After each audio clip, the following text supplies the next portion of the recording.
Gumawa na naman ako ng lettuce sandwich and this time tuna ang main palaman. Let's tikim.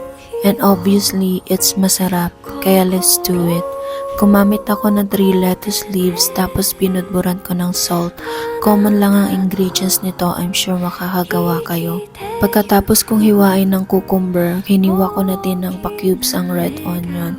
Tsaka drainain ang century tuna. Siguraduhin na drain na mabuti ang tuna para hindi basa ang sandwich mamaya. Naglagay ako ng generous amount ng cupay.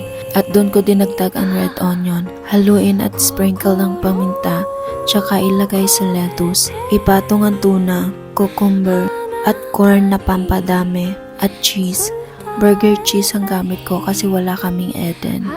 Nilagay ko ang 4th lettuce para ma-sealed at pinalot sa wrap.